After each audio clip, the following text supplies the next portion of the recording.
Buenas, ¿qué tal? Soy Jordi Torras y estamos en un nuevo episodio de CFSC Spain.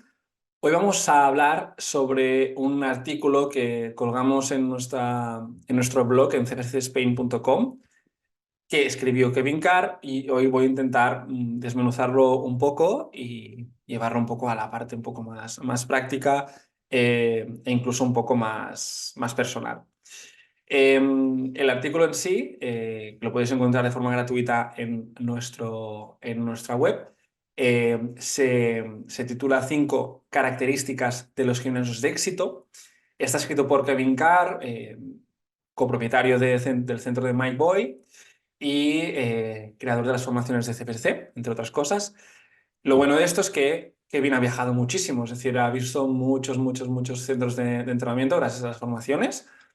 Y la verdad es que leyendo el artículo me sumo a la mayor parte de las cosas que dice, aunque siempre al final pensar que son artículos escritos en clave americana, por lo tanto hay algunos pequeños detalles que quizá aquí en España son un poco distintos o diferentes. Voy a empezar por el primer punto, lo iremos desgranando y voy a comentar pues, desde mi punto de vista cómo, cómo lo veo y cómo podemos aplicarlo para mejorar o ayudaros en vuestros negocios. El primer punto dice, tienen una filosofía universal y un procedimiento operativo estándar. A bote pronto podríamos decir que son centros que tienen muy claro cómo deben suceder cualquier cosa, cómo se debe desarrollar cualquier cosa. Desde qué tipo de entrenadores, trabajadores hay en el centro, los uniformes, la programación, cómo se entrena, qué hacemos, qué no hacemos, qué tipo de música, cómo recibimos a un cliente, cómo son las primeras semanas con nuestro cliente. Como por ejemplo, si un cliente lleva más de X tiempo y se considera un cliente de larga duración o fidelizado, ¿cómo procedemos con este cliente? Incluso también aspectos de decir, vale, empieza un nuevo empleado en nuestro centro, ¿cómo procedemos con nuestro nuevo empleado? ¿Cómo le formamos? ¿Creamos un internship, como hacen ahí? Por lo tanto, son todas esas partes que conforman el concepto de cómo hacemos las cosas, o sea, todo. Y ahí yo creo que es un proceso que podéis hacer muchos, de tener muy claro cómo se desarrollan los pequeños detalles en tu negocio. Y esto poder plasmarlo en un papel, en un documento, y que todo tu equipo lo tenga muy claro y a la vez también eso se adhiere a los clientes, es decir, que nuestros clientes sepan cómo funcionamos. Y eso implica tener, por ejemplo, una normativa clara de funcionamiento, de cancelaciones, etcétera, etcétera. Todo esto forman esos sistemas operativos estándar de cómo funciona el negocio, porque al final somos un negocio y un gimnasio de éxito. Creo que aparte de lograr o ayudar a mucha gente a mejorar su salud y su calidad de vida a través del entrenamiento, la parte económica es esencial y serán centros al final pues, que sean rentables, que generen beneficios y algo muy importante es que sean escalables en el tiempo. Es decir, que si llevas 3 4 años con tu centro, con tu negocio, a gran o pequeña escala, puedas seguir avanzando. Y para eso es muy importante tener esos sistemas de trabajo, esa filosofía, esos sistemas operativos muy claros. Kevin pone otros ejemplos, como por ejemplo a la hora de contratar, comenta, solo contrata empleados, no aceptes autónomos. Bueno, autónomos o personas que, pues que vienen a hacer algunos entrenos en tu centro, en otros sitios, etcétera. Ellos buscan compromiso a largo plazo, personas que remen juntas para el negocio y que no sean piratas. Para mí un pirata es una persona que, pues bueno, puede estar contigo porque tiene un buen trato económico, pero a la que ve que hay otro sitio donde tiene mejor trato o condiciones diferentes, se va de ahí. Por lo tanto, también debemos protegernos con esto. Obviamente en España es mucho más difícil el tema de la contratación, hay unas condiciones diferentes, pero también creo interesante tenerlo en cuenta sobre todo a largo plazo. O sea, hacia dónde quieres que vaya tu empresa, tu negocio y quién quieres tener al lado, creo que es importante. También otros detalles, pues decir, vale, dice, crea un lenguaje y terminología estandarizados. Es decir, a la hora de hablar sobre entrenamiento, de ciertos ejercicios, etcétera, tener claro cómo se denomina. O sea, hay que saber qué es un split y qué es un lunge, ¿vale? O qué es un hinge o un dominante de cadera o un dominante de rodilla, en caso de que tenéis esta filosofía de trabajar por movimientos, etcétera, como hacemos nosotros. ¿Vale? Así que, muy importante, todo esto plasmarlo, transmitirlo tanto a tus empleados como a tus clientes y tenerlo muy, muy, muy claro. Luego también nos dice tener una cultura de gimnasio clara y palpable. Ahí va un poco más de la parte técnica o de la parte económica o de sistemas, etcétera, sino es un poco la parte más cultural, la parte de relacionarte con los clientes, el rollo que se respira en el centro, eh, cómo tratamos en general, ¿no? Pues cuando alguien entra, sale, el ambiente, ¿vale? Podríamos decir. Para lograr esto, obviamente tienes que tener a las personas adecuadas trabajando en tu centro, tú tienes que ser el primer ejemplo y yo creo que al final, y es lo que veo en el CEI que nos pasa, como hay tan buen rollo en el centro, la mayoría de las personas que entran con nosotros o que se quedan suman a esto, ¿no? Son como un, bueno, eso, es que no sé cómo decirlo, pero se identifican mucho con lo que hacemos y cómo lo hacemos y esas mismas personas también nos aportan mucho, mucho, mucho buen rollo. Ellos, por ejemplo, en el centro de Mike tienen una tabla que es código de conducta, que bueno, pone algunos puntos que si queréis os lo puedo leer previamente, eh, que puede ser pues siempre decir gracias cuando pidamos alguna cosa y eso lo ponen tanto para personal como clientes. Pedir por favor las cosas, dar las gracias cuando hay alguien bueno, sí, incluso decir esto, ¿no? Cuando te dicen las gracias, decir de nada. O sea, para que veáis los americanos que son muy, muy, muy sistemáticos. Ser respetuosos, decir buen día, despedirnos con buenas palabras, que tengas un buen día, etcétera. Ser muy respetuosos, responsables y siempre estar preparados para, para tener esta conducta marcada, ¿vale? Eso quizás un poco militar, quizás esto yo lo pondría en mi centro, creo que se da por sentado, creo yo que debemos ser respetuosos, educados, pero creo que a nivel interno es importante despedir a una persona con una sonrisa cuando entren. Yo, por ejemplo, a veces estoy entrando con mis clientes eh, y otros clientes, por ejemplo, que están con otro entrenador, se van, pues yo les digo, hey, adiós María, adiós José o quien sea, ¿vale? Pero eso crea un ambiente mucho más comunitario y muy, muy bonito. Creo que no hace falta marcarlo, pero tenerlo en cuenta. eh, esto. Luego también, si hablamos a nivel el tercer punto, a nivel de trabajadores, etcétera, dice, contratan primero la personalidad, es decir, esos centros de éxito eh, se caracterizan por tener trabajadores o que los entrenadores que lo forman sean personas con buenas personalidades, con buen carácter, que quieran ayudar a sus clientes, que quieran ayudar al centro, al negocio. eh, y que dice, ¿no? Que eso Mike lo dice siempre, que estén certificados en CNP, Certified Nice Person, ¿no? Certificado en buena persona. Eso es lo más importante. Al final la parte técnica siempre la podemos enseñar, siempre se puede mejorar a nivel de formación interna, ir a formaciones, seminarios, congresos, lecturas, etcétera. Pero eso, buscar a trabajadores o contar con un equipo al final que tenga lo mínimo necesario a nivel técnico, por así decirlo, pero que tengan grandes capacidades a nivel de comunicación, de trato con las personas, de empatía, etcétera.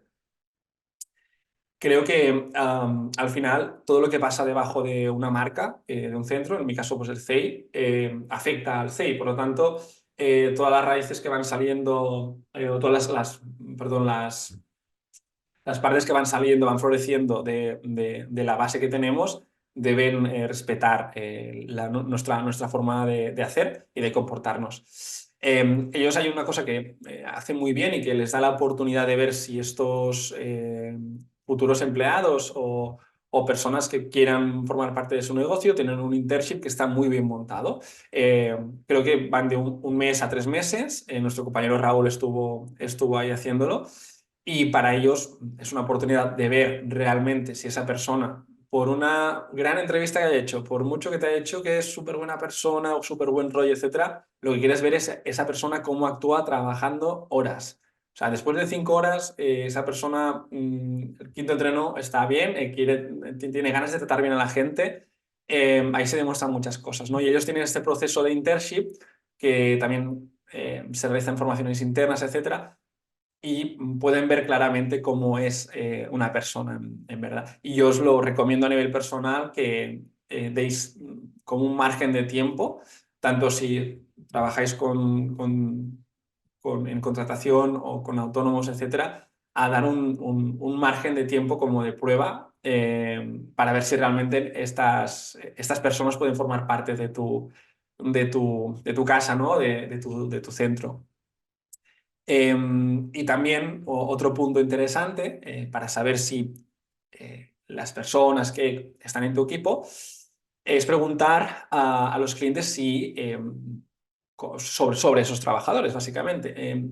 Preguntar a los clientes es quizá la forma más fácil, sencilla y directa de saber muchas cosas que estás haciendo bien o cosas que puedes mejorar o que estás haciendo mal. Eso lo podéis hacer a través de Google Forms. Nosotros intentamos una vez al año mínimo hacer un cuestionario general con nuestros clientes. Incluso os diría a nivel semestral, a medida que el volumen de trabajo sea un poco más alto, tengáis más grupos, pues, quizá más trabajadores, un equipo más grande, etc. Eso es muy sencillo, es gratuito y la verdad es que al final el cliente va a percibir que te preocupas por mejorar, que estás abierto a quizás recibir alguna crítica sobre algún aspecto, pero eso también te da margen de mejora. Punto número 4. Invierte en la formación del personal. Es decir, tanto tú como propietario o entrenador, o si trabajas con un equipo, invertir tiempo y quizá la parte de un presupuesto a que esas personas se puedan formar. En el centro de Mike a mí me encanta porque al final todos pasan por hacer el curso de CPSC nivel 1, nivel 2 y siempre que algún entrenador o entrenadora tiene ganas de hacer una formación y esa formación puede ser útil para el centro, para la empresa, el centro lo financia, ¿vale? Yo a pequeña escala creo que lo que se puede hacer, que no creo que sea muy, muy difícil, pues es hacer un poco de números, decir, mira, pues cada semestre o anualmente puedo dedicar, pues bueno, no sé, a ayudar con X dinero, 200, 300 euros, 500, 1000, eso depende de la capacidad de cada uno, por trabajador para su formación. Y a veces no hace falta que les paguéis toda la formación, pero decir, mira, pues te pago el 20%, el 30, el 50, el 60. ¿Vale? Si tenéis capacidad muy grande a nivel económico, quizá diréis, hostias, pues tenéis derecho a una formación al año o tenéis X presupuesto al año para formaciones. Eso está muy bien, pero no toda la formación de tu equipo debe venir o debe proceder de formaciones, de cursos, ¿no? También podéis, que suele hacer en el centro de Mike, tener un club del libro, compartir lecturas, tener un espacio, por ejemplo, un Slack que solo utilizamos en el centro, donde compartir documentos, artículos interesantes para leer, para mantenernos actualizados sobre lo que hacemos, lo que podemos mejorar, lo que no podemos mejorar, etcétera. Y luego también una parte interesante, creo, es las formaciones internas. Es decir, tú con tu equipo, cuando haces reuniones, pues dar un espacio donde otros profesionales puedan venir a dar una charla, hablar sobre un tema en concreto. No hace falta que sean formaciones de 2 horas. Quizá pues nosotros hace bueno, ya varios meses creo yo. Vino mi amigo y compañero Denis Godoy, que nos hizo una formación, una mini formación de una horita sobre comunicación eh, oral, comunicación gestual, etcétera, que fue muy chula y la verdad es que nos aportó muchas herramientas. Así que os animo a que traigáis otros profesionales, a crear una red de formación dentro de vuestra empresa y, y eso, por supuesto, va a beneficiar tanto a la empresa como a las personas que cuentan contigo. Por último, también podéis, dentro de estas reuniones, pues podéis discutir casos sobre algún cliente en concreto, probar metodologías con, no sé, tenéis una persona con entrenamiento personal que tiene, que no sé, que viene de un LCA, de un ligamento cruzado anterior. Vale, pues vamos a programar con el equipo ese primer trimestre con él, cómo vamos a trabajar, qué no vamos a hacer, qué vamos a probar, etcétera, etcétera. Pues puede ser un ejemplo, probarlo y de ahí sacar conclusiones. ¿Vale? Que al final que vuestro centro pueda ser un laboratorio también. Y yo creo que esto también ayuda mucho a motivar a las personas que tenéis en vuestro equipo. Por último punto. Quinto punto, se centran implacablemente en la logística. Al final, si tú tienes un programa increíble, con ejercicios increíbles, pero todo esto no se puede aplicar con eficacia, con cierta eficiencia, de forma continuada en el tiempo, será muy difícil que sea sostenible. Cuando hablamos de logística, hablamos de qué espacio tienes, qué material tienes, es suficiente el material para hacer lo que quieres hacer, está bien diseñado el centro para implementar X sistema de trabajo. Eso lo hemos dicho muchas veces, es muy repetitivo, pero antes de montar un centro, piensa en qué vas a hacer, qué tipo de entrenamiento vas a hacer y luego decide pues, invertir en X material, en crear una zona de césped o en no tener una zona de césped, etcétera, etcétera.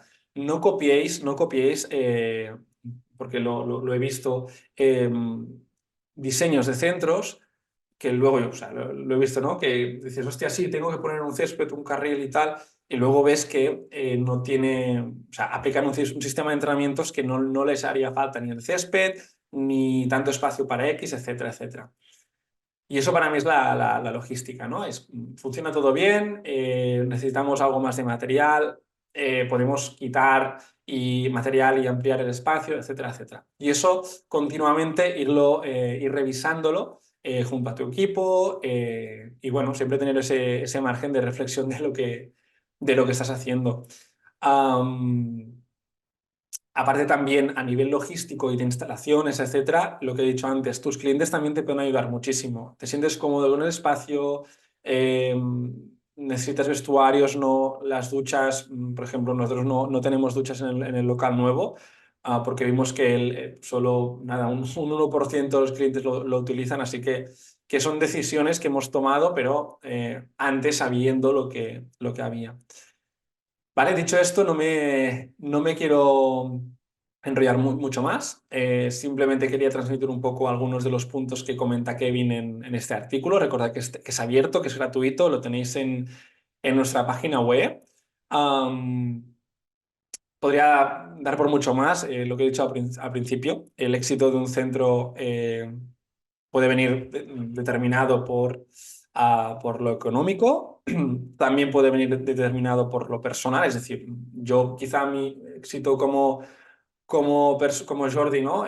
Con el CEI, pues ha sido pues, crear hostia, una comunidad de personas, clientes muy fidelizados, etcétera. Y quizá mi éxito no será, no sé, pues llegar al 1.000.000 de facturación al año, ¿no? Pero creo que todo tiene que ir en consonancia y que tanto lo económico, lo personal, los objetivos son puntos a tener en cuenta. Y creo que los puntos que hemos comentado hoy pues, pueden ayudar. Así que sin más, nos escuchamos o nos vemos en próximos episodios. Y nada, un abrazo y gracias por escucharme.